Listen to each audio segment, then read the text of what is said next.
It is no secret that many rappers are affiliated with gangs, and some of their associates are incredibly dangerous. They have committed murder, robbery, and other heinous acts. Let's take a look at what happened to some of these rappers' deadliest affiliates. Tripstar. It was believed that a long-awaited opportunity had finally arrived for Tripstar when he got signed by Moneybagg Yo. Even though he went through tough times, like leaving school early and struggling on the streets, Tripstar didn't give up. He worked hard on his music for years. His songs didn't just save him from a tough life, but made it much better. His family, who were music lovers and singing in the church choir, inspired his love for music and creativity. Among his favorite artists are Tupac, Master P, Yo Gotti, and Moneybagg Yo. And speaking of Moneybagg Yo, before signing him, not much was known about Tripstar, except that he was an affiliate. Moneybagg Yo has had a career with legal issues and controversies, which has led to speculations involving Tripstar, his affiliate. Moneybagg Yo grew up in a neighborhood linked to gangs, which strongly influenced the people he associated with. People were curious about his connection with OG Boo Dirty, who has a criminal history. In 2010, there was a fight between Yo Gotti and OG Boo Dirty that led to shootings, but the charges were eventually dismissed. Tripstar's involvement in these situations is uncertain, but he was around during important moments and knew people involved in conflicts. However, around 7:30 p.m. on Saturday, May 13th, we found out exactly how deadly Tripstar can be. He was supposedly connected to a shooting that resulted in the death of an individual after they tried to steal from him. A shooting happened near Tug's Casual Grill in Mud Island. The Memphis police got involved around 7:30 p.m. when they heard about an attempted robbery. They didn't find any signs of a shooting victim there. Later, they found a man with gunshot wounds at a fire station on 2nd Street. According to investigators, the person who was shot was involved in the incident that took place at Tug's. The man later passed away at the hospital. Another person was brought to the hospital for a non-shooting related medical issue. In a YouTube interview video, Adam from No Jumper Clips talked to Tripstar about the restaurant incident. He seemed to confirm all the rumors during this interview. The interview started with Adam asking Tripstar about the situation that unfolded. Tripstar confirmed it was a recent event occurring less than a month before the interview. He described being at a regular restaurant, eating outside. He implied that someone attempted to steal his jewelry. He emphasized that he doesn't engage in beef or conflicts with anyone, as he's focused on making money. He mentioned that even robbers respect him and don't cause problems for him in his city. He claimed to have a good reputation in his city, with people vouching for his non-confrontational nature and his ability to stay away from conflicts. Tripstar explained that he is constantly paranoid and alert, always watching his surroundings. He noticed the situation unfolding due to his vigilance and was prepared for it. And what, somebody tries to relieve you of your jewelry, I'm guessing? For sure with the jury. For sure with the jury. Because I don't beef. Like I told him, I'm from my city, I don't beef with no like I'm getting money. I don't, robbers. Like they respect me. They me in my city. I ain't never had no beef. He confirmed that the situation led to a physical altercation and the person who initiated the confrontation was handled. He clarifies that his actions were in self-defense and that he was later arrested due to the altercation. Tripstar mentioned that he went to jail briefly after the incident. The situation was investigated further. Authorities checked security camera footage to assess the situation. Eventually, they concluded that Tripstar's actions were justified as self-defense. And did you get arrested? Like, how did this unfold afterwards? I went to jail. Sure. For a brief period of time, I'm guessing? Sure. And then what, they checked the cameras and they ended up deciding that you weren't in the wrong? Self-defense. If the interview proved anything, it is that Tripstar is cool, calm, collected, and equally deadly. Lil Reese. King Von had many affiliates, some of whom were from the same hood as the rapper. Some of them are also as deadly, if not deadlier. Lil Reese is one of the few that fits both categories. He is from O Block and is deadly. Talking about O Block, which is also called Chirac, there are reports indicating that nearly the same number of American citizens died in Iraq between 2003 and 2012 as the number of people who died in Chicago during that same period. This is why the city got the nickname Chirac. Due to a lot of street violence, this is a place where it's not safe to be caught dallying. Real estate agents call it Parkway Gardens, but King Von, Lil Reese, and gang members know it as O Block. This neighborhood is seen as the most dangerous in Chicago. Lil Reese was born and raised in this neighborhood. He established a reputation in the music business when he appeared as a featured artist on Chief Keef's track, I Don't Like. He joined the Def Jam roster in 2012. Joey Manda, the president of Def Jam, really likes how Lil Reese shows the real street life in Chicago. Manda thinks, Lil Reese brings a true and direct perspective. Manda also said that artists like Lil Reese are important important to Def Jam. They care about their history as a top hip-hop label and want to help and encourage the most creative talent in the culture. During his teenage years, from 2010 to 2012, he often got into legal trouble. He was charged with trespassing, being in a group causing trouble, and physically hurting someone. There's even a video showing him hurting a woman. He admitted to breaking into a residence and apologized for hurting the woman. He was put on probation for 2 years. In 2013, Reese faced more legal issues. He was accused of stealing a BMW car, but the charge was later dropped. He also got in trouble for possessing marijuana. This was a big problem because he was already on probation. It happened in a part of the city called Inglewood. When he was caught, he had about 4 grams of the drug and over $2,000 in cash. He didn't seem to think it was a big deal and said he's a tough guy.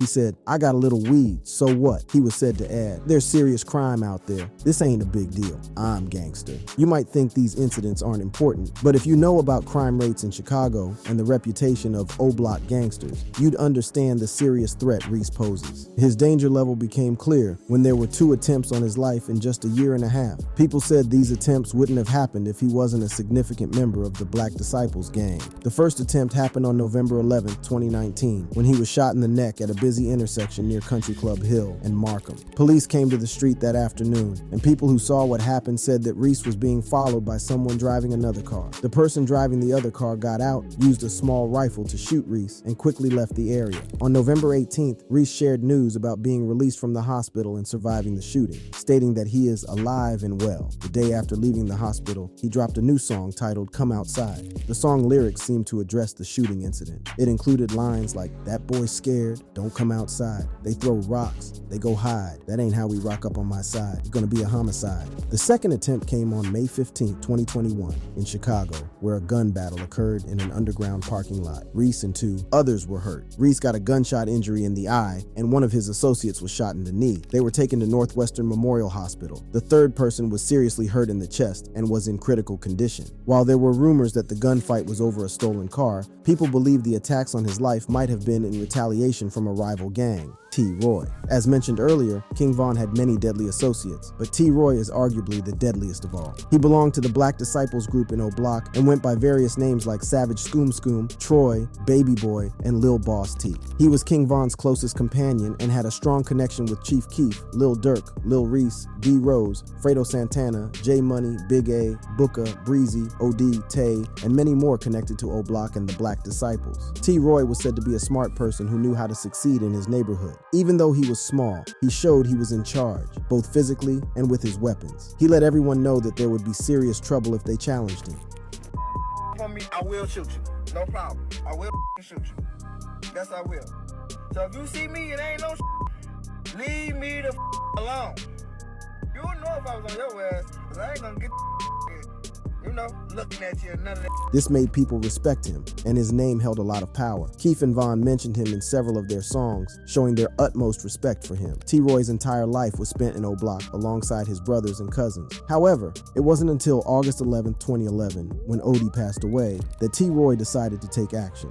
Only after King Von's early release in 2012 did the two join forces and allegedly start making significant hits together. In late 2011, T. Roy is said to have committed his first murder by killing Dale, a rival gang member, with help from D. Rose and Manny. From March to November 2012, T. Roy and his friend King Von reportedly took the lives of multiple members connected to the Tookaville gang, which is linked to the Gangster Disciples. However, Von was arrested on November 20th, 2012, for carrying a gun, which led to his detention until March 2014. After Von's release, reports suggest that T. Roy and Von continued being violent. They were allegedly involved in the murders of Gakira, K.I. Barnes, and Lil Mark. Unfortunately, Von ended up back in jail due to a gun-related incident during his prom, which escalated into a murder case. On May 29th, 2014, Von was said to have killed Malcolm Stuckey, who was part of the Gangster Disciples, but from a different location called Willieville, not Tookaville. T. Roy, on the one hand, was causing harm in the community, but he also had personal legal problems. The police saw him as a significant criminal and arrested him multiple times while he tried to scare rival groups. From July 2014 to February 13, 2017, T. Roy did illegal things to get money for Von's release from jail. On February 14, 2017, T. Roy and his cousin Tay, 600, went to Jeffrey Big Market in Paxtown. They were there to buy bacon. While inside, Can't Get Right from Tookaville challenged T. Roy. Then TB, another member of the rival gang, came in and shot T. Roy in the chest. T. Roy was rushed to Northwestern Hospital, but sadly sadly passed away shortly after. In his memory, a group called Get Back Gang, also known as GBG, made up of O-Block and related gangs like THF 46, Lamron 300, 600, and Front Street, formed with the aim of seeking revenge. They carried out attacks and killed several people, including Lil Ho, Poppy, J-Mo, Kobe, FBG Brick, TB, Can't Get Right, Dusky, and eventually FBG Duck. In 2018, the Chicago Police Department confirmed that TB murdered T-Roy at Big Jeffrey Market, but TB couldn't be arrested because he was shot and killed by T-Roy's younger brother, Headshot King, also known as HK, on September 26, 2017. But winning in the streets is pointless because the cycle of violence never stops. 9 months after T-Roy's death, HK was killed on November 24, 2017, in the back part of O-Block. People believe the ones behind HK's death are linked to Wooski and the Tookaville gangs. When T-Roy died, he was thought to have killed 5 people: Dale, Lil Doc, Dirty Rel, Stunner, and Billy Sargent. He was also connected to the deaths of 4 more and had shot at around 12 others. King Von, we've explored 2 of King Von's affiliates. Now let's talk about the man himself. King Von was also an affiliate of superstar rapper Lil Durk. Von, who was connected to O-Block and was linked with the Black Disciple, was easily as dangerous as T-Roy himself, especially given he was connected to many high-profile hits. In 2021, the neighborhood had a big disagreement when an artist painted a mural of Von near O-Block, a housing project in Chicago where Von lived. The mural was finished just a few days before Von's 27th birthday. In the mural, Von is shown sitting in a classroom, looking happy and wearing a chain with O-Block on it. People in the area had different thoughts about whether the mural was supporting the gang or honoring Von. Is a Southside mural an honor for a hometown star, or is it an invitation to violence? As Sally Schulze reports, residents get to vote. In the end, the police asked the artist to remove the mural. Given the criminal activities and controversies connected to the rapper's life and death, it's hard to disagree with law enforcement. His story began in Chicago on August 9th, 1994, during a time when hip-hop was popular and the city was very active. His experiences mirrored the challenging era. Von's father, Walter E. Bennett, also known as Ada Park Silk, was often in jail, which affected Von's life. When Von was only 11, his father was tragically killed. Von ended up with 6 half-siblings, so his mother, Taisha, became the main caregiver for him and his siblings. At 16, Von also got into trouble and went to prison, like his father. Then when he was 18, he got arrested again, this time for having an illegal gun, and was put in Cook County Jail. In April 2014, Bennett was questioned by the police as a person of interest in the fatal shooting of Gakira K.I. Barnes, a member of the Gangster Disciples. However, the police could not charge him because witness statements did not match up. Gakira Barnes was reportedly connected to the deaths of several O-Block members, including OD.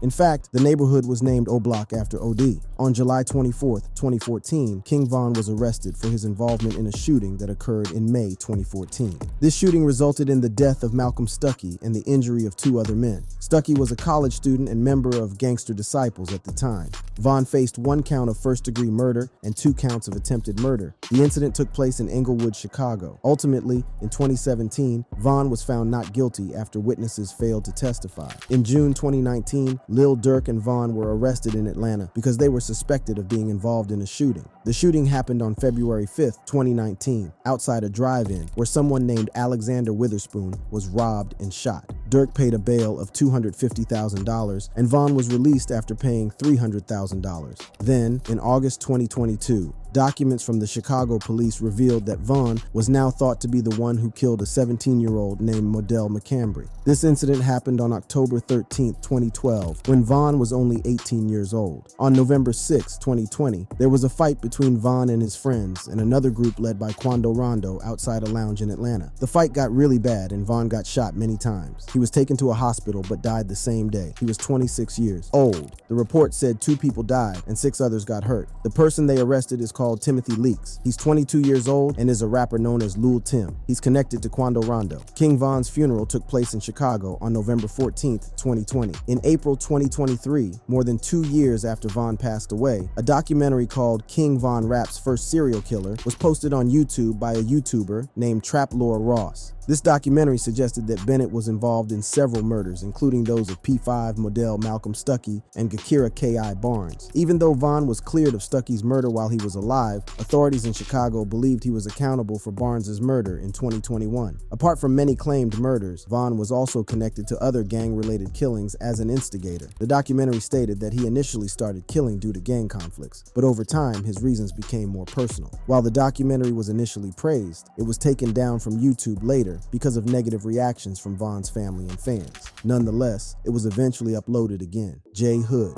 J Hood is another affiliate of King Von. He went by O Block J Hood, probably to avoid confusion with another rapper named Joshua Hood, who is also called J Hood and is from North Carolina. Like Von, J Hood grew up in a dangerous part of Chicago, but he changed his life and now works to stop gang culture. Recently, a video online showed O Block J Hood facing off with Flamey, who was linked to FBG Duck, a rival musician who passed away in 2020. This happened at a gym, where Flamey and his group confronted O Block J Hood trying to start a fight. Still, O Block J Hood didn't seem bothered by them being there. He asked them directly to stop bothering him. He made it clear he didn't want any trouble and found their behavior strange. Many people found the video sad because it shows that old conflicts persist, and some people try to hurt those who are no longer involved in gangs. O Block J Hood is said to have changed and now inspires others, but unfortunately, negativity still follows him. Flamey and his friends would never believe that J Hood had changed, especially if they thought he was part of killing FBG Duck and other murdered members of their gang. Various pieces of evidence proved that J Hood was not involved in Duck's death. We're not sure why Flamey and his group were causing problems for him. Exactly how close J Hood and Von were unknown until he gave an interview a year after Von's death. He helped shed more light on Von's life in a YouTube video interview with Fuchsia's TV. The interview starts with a discussion about King Von and his connection to the O Block neighborhood. J Hood explains that he is skilled at reading people's vibes and mentions that he met Von when Muwap, a mutual friend and associate, introduced him to the area. J Hood was initially observing Von and wondering if he was a significant figure in the neighborhood. Man, you know me, bro. I be catching them vibrations, you feel me? I've always been a person that I read people better than a lot of can for real, so when Walt brought him on the block of shot, I was just like kind of looking at him like, man. J Hood describes how his initial skepticism turned into a close friendship with Von. Despite the uncertainty at first, they ended up becoming good friends. Von was apparently skilled in various sports, which caught J Hood's attention. J Hood mentions that Von was around 14 years old when they met. Von's exact age was unclear, but he was definitely quite young. The conversation shifts to J Hood's connection to Von's family. J Hood mentions knowing Von's cousin Sean, his sister Sky, and his brother Jiggy. He shares that he had limited places to stay on the block, usually at his best friend's or Von's house. J Hood reminisces about spending time with Von on various occasions, particularly Christmas. He fondly recalls their activities, including playing games and enjoying the company of girls. Von is depicted as having a charismatic and well-off personality. But we was out every Christmas, me and Gooch was over Von crib. I'm talking about we love being around that bro. Man, Bluff. We play a hell of games as a kid. Von always had all the females. He always had all the money. He always been fresh.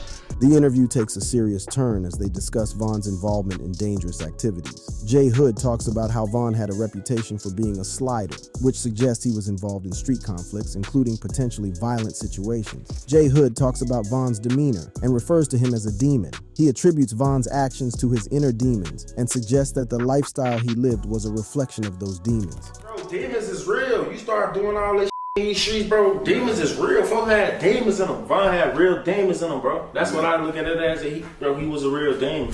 Yeah. The interview briefly touches on an incident where Von killed Gakira Barnes. The conversation delves into the gravity of Von's actions, including allegations of multiple violent acts, potentially leading to fatalities. The interview ends with J Hood expressing regret and acknowledging the realities surrounding Von's actions and lifestyle. He wishes Von could have experienced life differently, but acknowledges the harsh circumstances that contributed to Von's choices. FBG Wooski. FBG Wooski is connected to the late rapper FBG Duck and among King Von's adversaries during his lifetime. Wooski was one figure that particularly stood out. This was likely due to Wookie's past association with O-Block and the Black Disciples. However, before delving into details about FBG Wooski, let's first understand who FBG Duck was. FBG Duck, Flamey, Malcolm Stuckey, and Gakira K.I. Barnes was part of the Gangster Disciples. They had a conflict that supposedly led to FBG Duck's murder. This conflict started a big fight between FBG Duck and King Von, causing a lot of violence between their gangs. This violence continued until King Von and FBG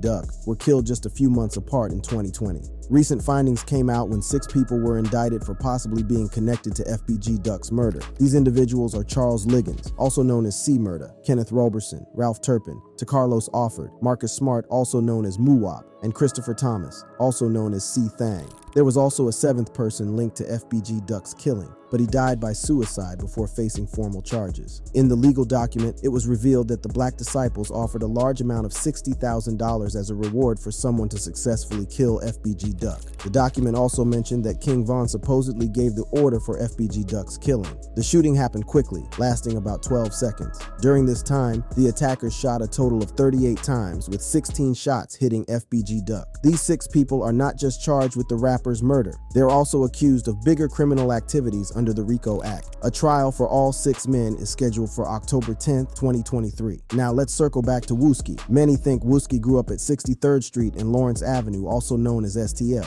but he actually came from the same place where he always attacked. He was from O Block, a part of WeOIC City, with his older brother Big Mike. Big Mike deeply cared for his younger brother Wooski. He protected him while they navigated dangerous streets, even when Wooski joined the rival group who were in serious conflict with YYC City. You might wonder why he switched sides easily. It turned out that Wooski was exposed to street life from a young age and had a tendency toward violence. He even joined FBG, forming close bonds with Duck and Tuka. In this new group, Wooski often clashed with rival gangs, but he avoided fighting YYC City due to loyalty to his brother. Family ties mattered more than gang rules. Wooski still went to YYC City with STL, but they aimed to avoid violence. But this would change when a tragic incident took Reezy's life in a fight, changing things. Reezy was associated with WeOIC City and O Block. That situation was already terrible, but what made it even worse were rumors that Wooski, who was 12 years old at the time, was the one who pulled the trigger. And because of that, he lost any protection his older brother would have provided. He became a prime target for retaliation from King Von and others. He had to leave O Block permanently for his own safety. This made him even closer to STL as they took him in. Von was said to be all out for revenge. He not only killed Modell, who was a relative of FBG Wooski, but also left his cousin Miles with severe injuries. Miles survived the incident, but was left confined to a wheelchair. This incident sparked an even greater rivalry between them, not only directed at Von, but Wooski also targeted all of his enemies. Wooski and STL would engage in conflicts, constantly seeking retaliation. This deeply affected Wooski, as even his own brother turned against him. During his absence from 2015 to 2017 due to a gun charge, Wooski's rivals took advantage of his gang without restraint. The situation was later reversed when Von found himself behind bars, fighting his own legal battles. Wooski, who was out of jail at the time, and a few STL associates seized the opportunity to catch HK, the headshot king, and killed him. Wooski was said to have pulled the trigger. Although it didn't kill him, Wooski also got shot at a memorial event in Chicago in 2018. The event was held to honor the late rapper Van Tree's Dusky Thaman Chris. Wooski suffered a head injury from the gunshot, and 5 others were also hurt. Since then, Wooski has kept a low profile to recover. It's surprising that he's doing fairly well despite being shot in the head. However, this close call with death hasn't stopped him from participating in questionable activities. Boss Trell. Since we are talking about FBG Duck, Wooski, and their other affiliates, this list won't be complete without mentioning Boss Trell. Boss Trell, also known as Max Payne, King of Hits, BT, and Trell, was a member of the Gangster Disciples from the STL EBT area. He was related to FBG Duck, Brick, G.I. Joe, Cash, K.I., and Young. Boss Trell was close with Lil B, Dutchie, Kiddo, FBG Buddha, Skinny, Tutu, Lil Jojo, and others. In STL, Boss Trell was known for his skills in handling firearms and as a skilled shooter. Boss Trell was involved in the deaths of important Black Disciples members, including OD, Sheroid, and Dathang. On August 11, 2011, OD was riding a bicycle near O Block when a car belonging to the STL or MOB opened fire on him. OD sustained multiple gunshot wounds to the neck, back, and buttocks. He was taken to Stroger Hospital, where he was declared dead in the early morning of August 11, 2011. Boss Trell, Lil B, and Scrap were implicated in this crime because the same weapon used to kill Odie was also used in the murder of Baldy, a member of a rival gang, a few months earlier. There were rumors that all 3 individuals had some involvement. On September 13, 2011, Dathang was fatally shot at a store between 600 and Jaro City. Dome and Boss Trell were present at the scene. On February 16, 2012, Sherroyd was exiting a store across the street from O-Block when Boss Trell, accompanied by either Dutchie or Lil B, shot him with a red beam across the street. Sherroyd succumbed to his injuries 4 days later on the 20th due to a gunshot wound to the neck. Boss Trell was blamed for the murder because he teased Sherroyd on social media and kept talking about the gun he used. In November 2012, Boss Trell said on Twitter that he was ready to leave Chicago and start fresh in Idaho. On November 8, 2012, he was with a friend in Quiet Money. He told his friend he was going to get a gun from someone. While waiting in an alley, Lil Mark, who was connected to Quiet Money, came up behind Boss Trell and started shooting him unexpectedly. Boss Trell tried to run away but tripped on his shoe. Then Lil Mark went closer and shot Boss Trell in the back of his head, taking his bus ticket. They rushed Boss Trell to the hospital, but he couldn't survive and died after about 11 to 12 hours. During that time, Boss Trell's cousin Cash from STLEBT took a picture of him holding Boss Trell's hand while he was dying. To remember Boss Trell, the people in STL started calling their area Boss City. Boss Trell gets praised by his gang in rap songs. Cash Out, a Gangster Disciples member, released a track called Dear Boss Trell. In the song, Cash Out calls Boss Trell Max Payne because he's really good at hitting targets, and Cash Out says Boss Trell was successful in taking out enemies. Cash Out's lyrics confirmed that Boss Trell was one of the deadliest members of the Gangster Disciples. After his death, Boss Trell was teased by his rivals from O-Block, particularly by people like King Von, J Money, and T Roy. The STL group sought revenge when Lil B killed J Money as payback for P5's murder by members of OB 600, including J Money and King Von. On Valentine's Day in 2017, T. Roy sadly died in a store due to an attack by rival TB. In one of Von's songs, No Flaws, he criticized Boss Trell, hinting that he tried to run away before being shot. This made many think he was involved in the murder, even though Von was just dissing him. According to FBG Duck's mother, who was also Trell's aunt, King Von supposedly murdered Boss Trell with the assistance of his friend T. Roy. She acknowledges that only the streets and those involved truly know the truth. Von allegedly killed Trell, him and T. Roy. Only the streets know and only the people who did it know. So that's why I'm saying allegedly. She mentioned the date of November 6th, when her nephew expressed his desire to move away from gang-related activities. November the 6th, my nephew made a post and he said, I'm tired of this gangbanging. I'm trying to make one of them posts. This date becomes significant because Von allegedly killed her nephew on the 8th of the same month. Then Von died 8 years later on the same date her nephew had made his post. The fact that he said that November the 6th, this man allegedly killed him on the 8th and then died 7 years later. 8 years later. Quando Rondo. Quando Rondo is an affiliate of Young Boy Never Broke Again, and it's no secret that everywhere he goes, controversy follows. This makes him a worthy inclusion on this list. Quando Rondo, also known by his birth name, Tyquan Terrell Bowman, is a singer, rapper, and songwriter. He has signed deals with Atlantic Records and Never Broke Again. His music career took off in January 2018 after he released a track that featured Lil Baby titled I Remember. Following the success of this song, he went on to release 3 mixtapes between 2018 and 2019. Quando was born and raised in Savannah, Georgia, where he developed a strong passion for music. As a teenager, he faced difficulties and spent time in juvenile detention centers. In 2017, after a few months in county jail, he made the decision to fully commit to his musical aspirations. During his teenage years, he also became associated with the Savannah and Atlanta factions of the Rollin' 60s neighborhood Crips. His chosen stage name cleverly incorporates his nickname, Quando. Additionally, he is an avid admirer of the basketball player Rajon Rondo. I always liked the basketball player Rajon Rondo, and people used to be joking on me and saying taekwondo, like the karate. So sure, it's taekwondo Rondo. His musical influences include Chief Keef, Camouflage, Young Thug, and Rich Homie Quan. I listen to Chief Keef, Rich Homie Quan, Young Thug, Camouflage. On March 12, 2019, there was a report that Young Boy Never Broke Again and Quando were sued by a man who said he worked as their tour DJ, tour manager, or bodyguard. He claimed they hurt him physically and emotionally. The problem started on December 21st, 2018, during a concert in Florence, South Carolina. There was a fan who acted strangely, which made the rappers upset, and they argued. The man who filed the lawsuit said he, Quando, Youngboy NBA, and others were taken backstage by the people in charge of the concert. There, he says, the rappers attacked him. The man said Quando, without any reason, caused the issue by trying to get him back on stage to calm down the fan. When he refused, Quando and Youngboy NBA attacked him while he was trying to explain his actions to them. This caused the man to get hurt with a cracked tooth and bleeding face. Youngboy NBA's lawyer said he didn't know about this before, but he would check what happens with the lawsuit. On November 6, 2020, a fight happened between Quando Rondo and King Von outside a nightclub in Atlanta. This led to a gunfight in which King Von was killed. Quando and his group said they were defending themselves and that King Von had started the fight. Before the fight, Quando was reportedly sleeping in a vehicle outside the club. When he woke, he saw Von and his group approaching angrily. Before the shooting begins, there is footage of Von engaging in a physical confrontation with Quando. Quando Rondo was also recorded on security cameras assisting one of his associates, Lil Tim, in reaching the hospital following the fight.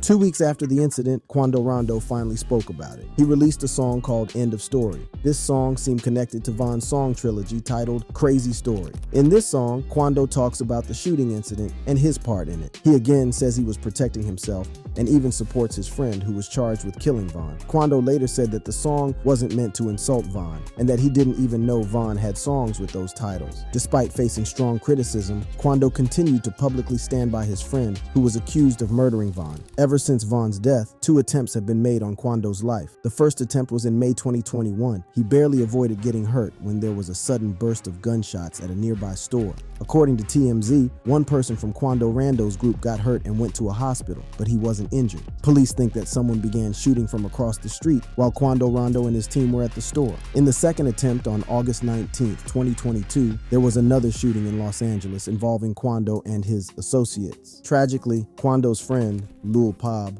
was killed in the incident. According to the Los Angeles Police Department, the attack happened when 3 men surprised the victim while he was refueling his vehicle right across from the Beverly Center. A video from the scene seems to depict Quando Rondo in distress as emergency personnel attend to the victim's body. The victim was taken to a hospital but unfortunately didn't survive. It remains uncertain if these actions are in response to the death of King Von Lil Tim. Lil Tim is an affiliate of Quando Rondo and Youngboy Never Broke Again. However, not much was known of him until the incident that led to King Von's death. The fact that he allegedly fired the shot that killed Von makes him another worthy inclusion on this list. Lil Tim, who is also known by his birth name, Timothy Leaks, was accused of causing the death of Von by the police. This happened on November 7, 2020, just a day after King Von was shot and killed in Atlanta. In this clash, not only Von lost his life, but another person also died and several got shot, including Tim. The groups even exchanged gunfire with the police at the scene. Tim was taken into custody at Grady Hospital, where he was being treated for a gunshot wound. At the time of the incident, Marla Rooker, the police spokeswoman, said, "The homicide of Bennett is closed with this arrest." After staying in the hospital for almost 2 weeks in late 2020, Tim, who is originally from Savannah, was taken to Fulton County Jail. He was charged with 1 count of murder and was denied bail twice. On March 27, 2021, in Fulton County court records, it was found that Timms was given permission to leave jail by paying $100,000. He paid this amount and got out of jail on March 26th, but he needs to wear an ankle monitor. Quando, who has supported Tim since the shooting, shared on Instagram that Lil Tim is back home. Life has been tough for Quando Rondo after the incident. His concerts were canceled because of possible violence. Other people connected to Von, like Lil Reese and 600 Breezy, have said they might handle things themselves. Shortly after being released, Tim found himself back in prison due to drug-related offenses. These offenses included having illegal drugs, like marijuana. In a YouTube video, Fuchsia's TV talked to Lil Tim. They discussed various topics, including King Von. The interviewer was aware of Lil Tim's connection to the King Von situation. They mentioned that they wouldn't focus too much on it during the interview, showing respect for the ongoing situation. The interviewer asked Lil Tim about his feelings regarding the situation and whether he was waiting for its resolution. Lil Tim responded that he had simply been waiting for the situation to unfold. This reply showed that he didn't want to get into the details of the legal case, but he was letting the legal process take its course. The interviewer brought up the idea of people choosing sides during difficult times. He said that if they were in the same situation, they'd want their friends to help them. Lil Tim agreed and said people do pick sides. He stressed that no matter where you are, having friends support you when things are hard is something everyone wants. Before the interview, there had been rumors that Tim had been shot 5 times after Von's death. The interviewer sought clarification on this rumor. Tim explained that the rumor was false. He had been shot only once in 2019, contrary to the online claims of 5 shots. Hell nah, man. That's social media cap. Okay, nah, cause I got shot before though. I got shot in 2019, but I only got shot one time in the leg. Given that Von's situation occurred in 2020, it's evident that the rumor is entirely false. Tim had only ever been shot just a year before Von's passing and on the same day that Von died. In reference to the day of the incident, the interviewer attempted to clarify the shooting details, asking if Tim had been shot 4 times during the night. Lil Tim confirmed that he had been shot twice in that particular incident. He was also asked whether he felt his life was at risk during the shooting. Tim didn't think his life was in danger, but he understood that others might have been scared. He said he could still drive himself to the hospital even though things were crazy. Hell nah. But probably would have panicked if probably would have been like that. Shit, I drove myself to the hospital. The interview seemed to talk about the legal case carefully and mainly focused on how Lil Tim felt and what he went through instead of going into lots of specific case details. If you like this video, just tap on the card you see on your screen now to watch more videos related to rap and hip hop culture.